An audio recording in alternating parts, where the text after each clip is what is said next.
Subscribe to our channel by clicking the subscribe button. Click the bell button and enjoy the latest uploads from our channel. अनुज अनुपमा के रिश्ते ने ली सुख की सांस।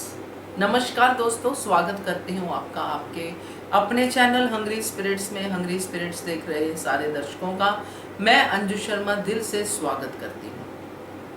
कुछ और हो ना हो मगर एक बात तो अच्छी हो गई। जो अनुज और अनुपमा के बीच का सीन था वो अच्छा हो गया। जो रिश्ते में दरार दिख रही थी वो खत्म हो गई। तो ये एक सुख की सांस वाला ही पल था जो अच्छा लगा, उसी पे मैं पहले बात करना चाहूंगी। चलिए चर्चा करते हैं। पहले वही निवेदन, जिन्होंने अभी तक चैनल को सब्सक्राइब नहीं किया है कृपया कर लीजिए। साथ में दोस्तों बेल आइकॉन दबाइएगा ताकि आपको हमारे वीडियोस के नोटिफिकेशन मिलते रहे। हम सबका फेवरेट कपल बन चुका है मान। अनुज और अनुपमा को तकलीफ होती है तो हम सबको तकलीफ होती है।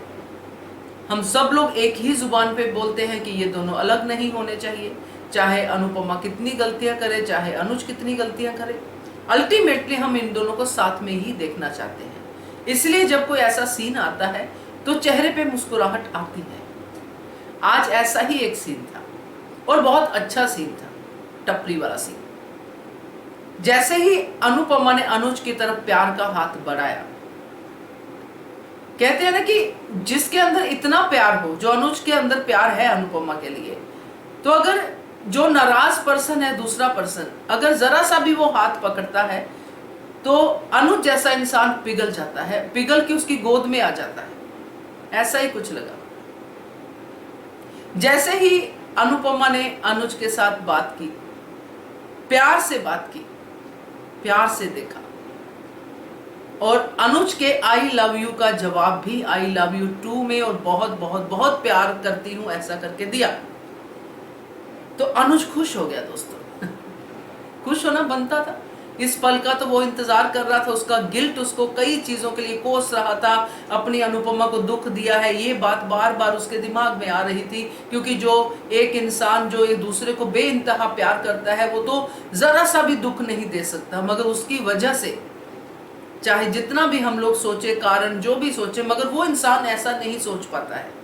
इसलिए उसको बार बार लग रहा था कि मेरी वजह से अनुपमा को इतना बड़ा दुख मिला, जबकि खुद भी वो कई बार अपने आप को कन्विंस करता था कि मैं ऐसा नहीं कर सकता था, मैंने ऐसा जानबूझ के नहीं किया, जो सच था। खैर ये बातें तो बहुत हो चुकी, मगर मैं इस बात पे ज्यादा खुश हूं कि जैसे ही अनुज ने ये समझ लिया कि अनुपमा ने मुझे माफ कर दिया है और अनुपमा जब प्यार का जवाब प्यार से दे रही है तो अनुज के अंदर का प्यार फूटा, और फूटा जिस तरह से वो मुझे बहुत अच्छा लगा।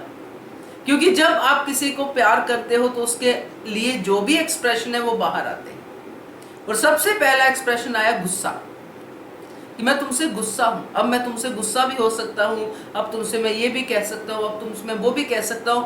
और सोचिए कितना भरा होगा अनुज के मन में, क्योंकि अनुज को अभी तक कोई भी ऐसा नहीं मिला था जिसके कंधे पे सर रख के वो थोड़ी देर के लिए आराम कर सके। और अगर मिल भी जाता तो अनुज को आराम नहीं मिलता, उसको यही कंधा चाहिए था, अनुपमा का कंधा, अनुपमा की गोद, यहीं पे उसको आराम मिलता है। तो वो कंधा मिला और उस कंधे के मिलते ही अनुज फूट पड़ा, रो दिया। और रोते रोते उसने कहा कि मैं गुस्सा हूं। और गुस्सा क्यों हूं? क्योंकि तुम मुझे अपने इस प्लान में शामिल नहीं कर रही हो। और अच्छा लगा अनुपमा का भी आगे से जवाब देना कि नहीं कर सकती, नहीं करूंगी, वगैरह वगैरह जो भी था, बहुत अच्छा लगा। सीन सिर्फ इसलिए नहीं बनता, सीन तो सुरेश राठौर के लिए भी बना था, अनुपमा के दुर्गा रूप को दिखाने के लिए भी बना था, मगर वो सब चीजें इस सीन के आगे, इन 2-3 डायलॉग्स के आगे, इन इमोशंस के आगे हाईलाइट मेरे लिए नहीं हुई। मेरे लिए इस पूरे टपरी वाले सीन में हाईलाइट हुआ तो ये इन दोनों का प्यार। होता है ना, कुछ लोगों की जिंदगी में प्यार के पल बहुत कम होते हैं। इस धारावाहिक में ऐसा ही दिखाया जा रहा है। अनुज और अनुपमा की जिंदगी में प्यार के पल बहुत कम है, इसलिए वो उनको कैप्चर करते हैं, इसलिए वो उस पर रुक जाते हैं कि यहीं पे रुक जाएं थोड़ी देर के लिए, क्योंकि उनको पता है कि आगे कितनी सारी सेना पड़ी है। अब तो कपाड़िया हाउस भी शाह हाउस बन गया है, ज्यादा मेंबर्स हैं शायद कपाड़िया हाउस में। तो घर जाके भी क्या करें, घर जाके वही नकली माँ मालती देवी, वही सब कुछ नकली रिश्ते, सब नकली। तो ये सीन मुझे अच्छा लगा। आगे जो होगा देखेंगे, क्योंकि काफी चीजें आगे लाइंड अप हैं जो हमारे भी अंदाजे से बाहर है। तो देखते हैं आगे क्या होता है, मगर जो है उसमें सुख की सांस आई, ये मैं जरूर आपसे शेयर करना चाहूंगी। आप भी कमेंट कीजिएगा, क्योंकि मुझे पूरा यकीन है कि आपको भी अच्छा लगा होगा। बताइएगा। देखते रहिए channel hungry spirits. Thank you so much. Subscribe to our channel by clicking the subscribe button. Click the bell button and enjoy the latest uploads from our channel.